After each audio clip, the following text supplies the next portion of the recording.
Here we go. Here we go. It's January 20th, 2026. It's 7:51 p.m.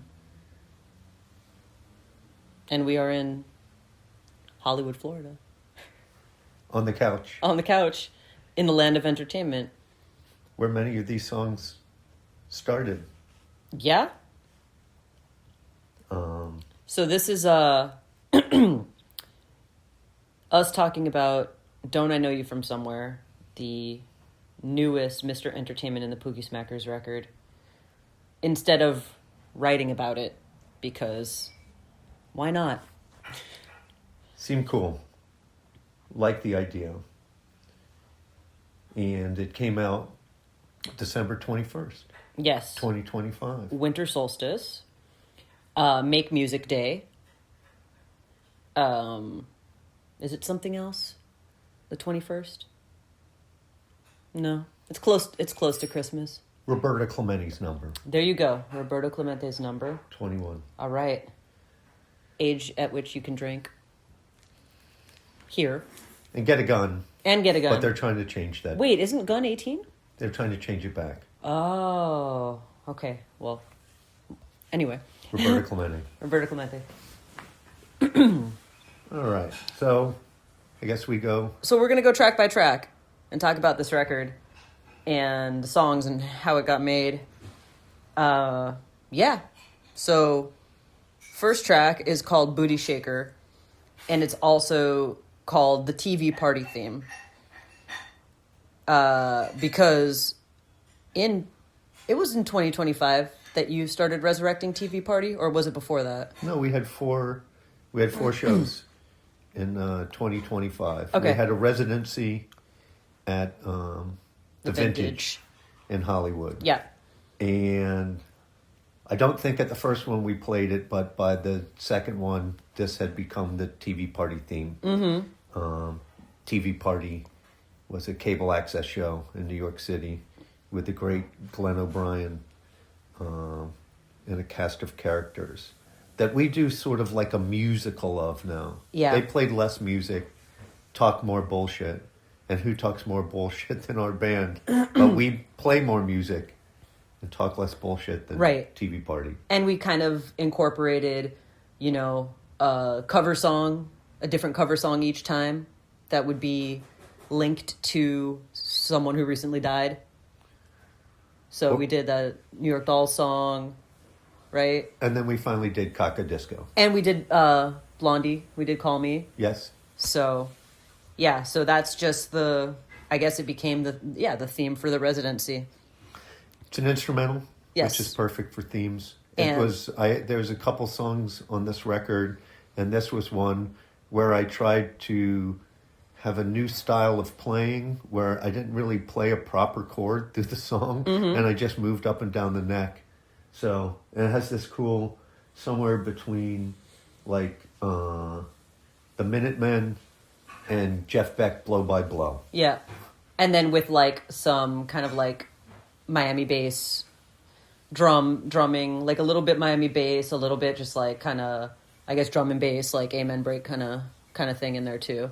And then during the recording, where we recorded some of this record with Fernie at the Shack North, who's always a wonder to record with, there was this really crazy Moog part that we put in there that ended up being a Ghost lyric because this is an instrumental. Right. That... Here comes the tea. Here comes the morphine. Yeah, but maybe that can be open to interpretation by people. I don't want to give away what the Ghost lyric is. Yeah. But if you are a, if you're of the same type of mind we are, you might hear it. All right. What's the next song? I Couldn't Get High. Damn, that sucks. It does. And that's what this song's about. Yeah. It's the depression of you try, but you can't get high. So, what are you pointing at? You. Me. Oh, well, this has been a song we've covered in various iterations for a long time. right? This is a Fugs song. Yeah, I don't know. It's a crowd pleaser, I guess, because it's just people. It's funny. It's a funny song, but I guess Fugs songs are pretty funny in general.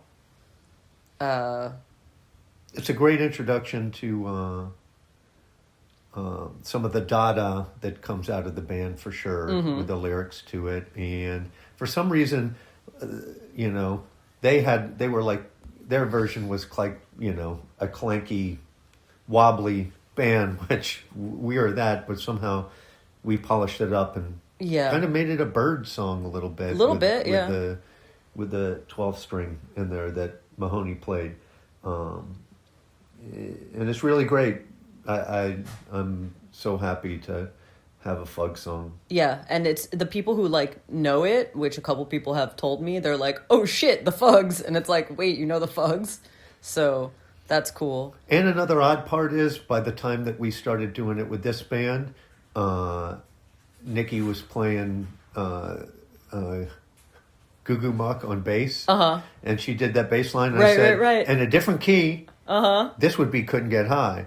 So whenever we play it live, people think, "Oh, you guys are going to play a Cramps song." Yeah. So, I didn't even know that. I mean, I guess that makes sense now that I think about it. Yeah. So it's kind of awesome. So, which there's only 12 notes, mate. Now I think we should do a medley, even though it's in a different key. We could still throw we could Cramps lyrics in there, or we could just modulate up to their thing and then make it that. Okay. All right, next is The Lions, which came from an EP that we had made, 7-inch, 4-song EP that was recorded both in the same places and had a very similar sound. And all these songs, were pretty much, other than even the other cover on here we've only been doing recently. Couldn't Get High is something that's Emily and I have messed around with for maybe even 8 years or something. Yeah. But these songs were all sort of written in the last couple of years. And when we were putting the record together, well, because at first we weren't going to do vinyl, right? So we were just like, we'll do a cassette, we'll do all the new songs. Then we decided to do vinyl, and it was like, well, if we're doing vinyl, we should put more songs on it, right? Yeah. So that's how we basically incorporated three of the four songs from the last EP into this, which, fuck it. and two, it works together well, so that even made it cooler. And those 3 songs, Nikki plays guitar on all of them. Yeah.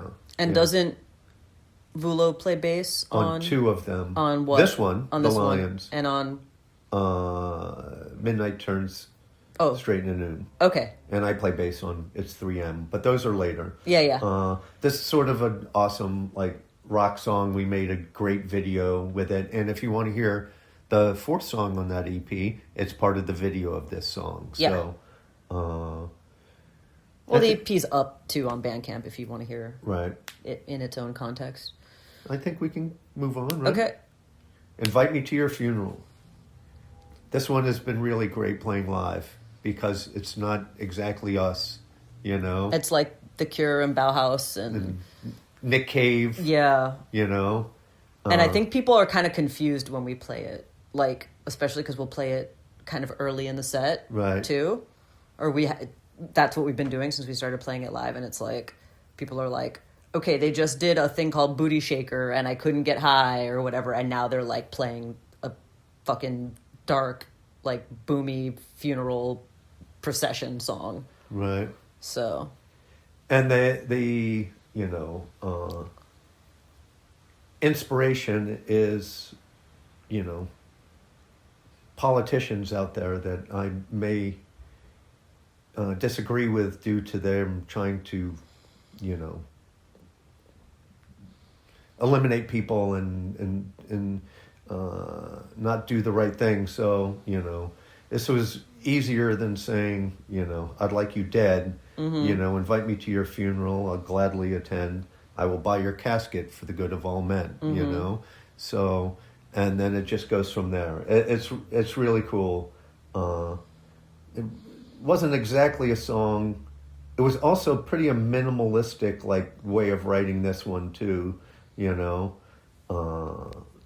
the low E string guitar thing, but it's also the same thing going, but with chords when I'm singing.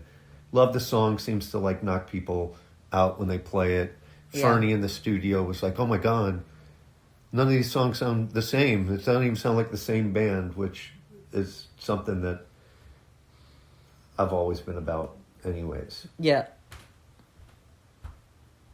So And I think Emily plays on that song those drumsticks with the fuzzy things on the end. the mallets, yeah, and I guess when we were recording it, Omar didn't want me to, but like I had to just because of the logistics of all the things. Like I couldn't do like one stick, one mallet, or like whatever.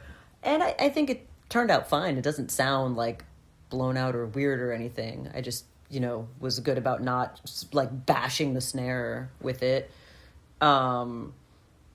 Oh, and Fernie plays the nylon string guitar on that. He does. So that really turns it into something that's more. That's why I kind of feel like it's more like funeral procession at that point, because there's something about the like tone of that guitar that I just see like people like walking through like the desert with a coffin or like something. I don't know. It Right. just it gives that kind of feel, I guess. And that all just happened because we were mixing the song down, and Fernie's got all his equipment around there and Yeah. plopped it in. We did mention Omar. All these songs started off over at his place. We'll just call it that. Yeah, and we recorded the basic tracks to tape. Yes. So for the EP too. So it's like everything was the same process. And through, I think, a modern board, analog board, that was a replicant of a vintage board. Ah, okay. I think so. Mahoney always says, like, we made records with, like, equipment back to the last few records, the ones we did with Spam too, that would be just as good as any, like, 70s studio at the time, which I think comes across someone in it. Anyone who's listened to the record so far says it sounds great. You know? I mean that's like the feedback that I've gotten from some people is like this sounds like it's from the 70s, and not in that like some bands are really trying to be like we want to sound like everything, like the songs and the this and the references and everything is like 70s. It's not that. It's just so like I don't know, it's like it's very direct. It's not like polished studio wizardry. It's like rock and roll with Right. decent equipment. Right. I never understood when they said like the tubes are warm or this, that, and the other. Mm-hmm. Other than when I hear a record like that, whatever that means, that's how they made those records. Well, you have to put them in your butt to warm them up first. So it's a process, and also you have to find like an engineer willing to do that. So it Which is very Fernie challenging. is the one. Fernie is the guy who will put the tubes up his butt to warm them first. So shout out to Fernie. We already kind of touched on. Well, we mentioned Midnight Turns Straight into Noon because that's on the EP. It's also on here, and it's about Tom Verlaine, which he keeps coming back into our lives, like this whole thing, and then Patti Smith's memoir. She talks about him a lot, and then the recent New York Times thing because his partner is archiving all of the stuff that he had, Which going to the New York Public Library, Yeah. like Lou Reed Which stuff is- and stuff like that. it's funny because when I was seeing that, like Lou Reed or like John Cage. and like whatever, and then it's like and Tom Verlaine, and it's like it's kind of like almost like an outlier because I guess he was so private and so just like out of the limelight that I didn't realize he had so much, Yeah. like enough to like create a archive in a library. So that's fucking cool. Yeah, it's awesome. And the song sort of stems from like a text the day he died, and we just bumped a few things back and forth, and some of it was very lyrical. So that started the process. But the reality was this is the first song I ever really wrote with the William Burroughs cut up type of thing. My lyrics are usually, just flow out of me, and they're like a Dr. Seuss story that I've made in the rock and roll or whatever. I thought you were saying they flow out of me. They're just like diarrhea. But hey. But this one, like, I went and looked into, different authors that had inspired them, and I cut and pasted some of the poetry and, out of some of those books, and then I kind of twisted around some television lyrics in there, and hence the title of the song too. Right. Yeah. Yeah. So, and again, great response when we play it live. I think it was early on with Nikki playing guitar, and she really nailed this. Even though television could be, fast and complicated and stuff with their guitar licks, there was also this simplicity thing that I think she nailed. I do too, well. and I think even the tone is pretty good. Yeah. And I don't think that was even intentional necessarily. Right. But that repeating line is so television does have a lot of repetition in it, and that really mimics that. And sometimes with the guitar sound, it is gets under your skin a little bit, or it's very treble, or and it works well, and it's sort of meditative. It's loud, which is a bit disturbing, but I think that's important. It's just great, and I totally love the Debbie Jane and the Ghost of Dee Dee, or Howlin' at the Midnight Moon, the Marquee Moon. Marquee Moon, yeah. That's just awesome. Great song. I mean, I'm not bragging, but everyone seems to like it, and it's cool. Yeah. All right. What's next? Zeppelin, fairies, and all of that shit. Okay, well, you gotta say why you came up with that. I'm home alone a lot, and my poor wife has to come home afterwards, and I've decided that I want to make a folk psychedelic record, like the Fairpoint Convention. And she just turned to me and said, "You mean like Zeppelin, fairies, and all of that shit?" And I'm like, "That's going to be a song one day." And that one, another one that just was pretty much an easy write. I decided it's not exactly only in one